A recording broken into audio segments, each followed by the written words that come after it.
Hello everyone, this is FIDE Master Niranjan Navalgund for Chess Gyaan, and today I am going to cover examples on the topic mate in 2.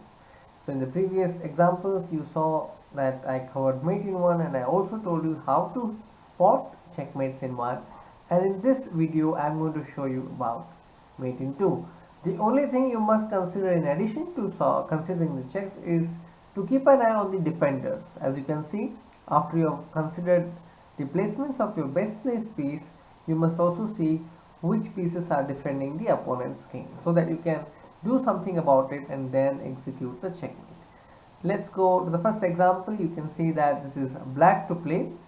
This queen bishop battery is lined up to threaten checkmate, but this bishop on g2 is protecting h1. So what you do, you try to either push this rook away from its defense, or you can either push this bishop away from its defense. So here we can play rook c1 check, and after bishop f1 there is a mate on h1, and if white plays rook f1 there is queen takes g2. Let's move on to the next example. This position is white to move. You can see that if you give a check directly, black has this escape square king to f7. So that is the defense. So if you're not seeing defense or defenders, then it will be difficult to come up with the concrete idea. So here is an opportunity to test your skills.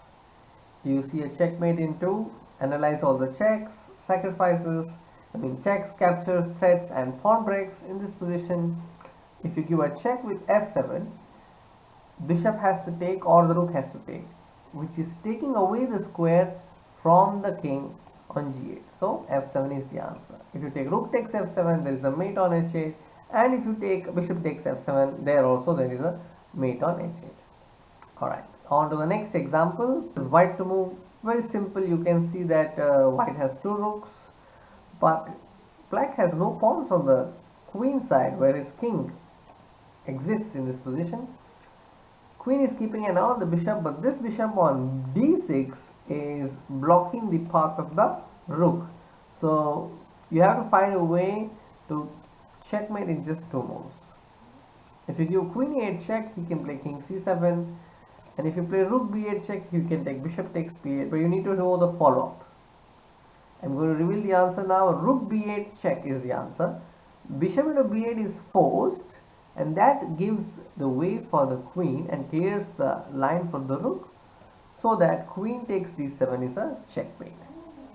So that's all for today. I hope you liked the examples, and I'll be back with another episode on mate in 2 soon. Until then, take care.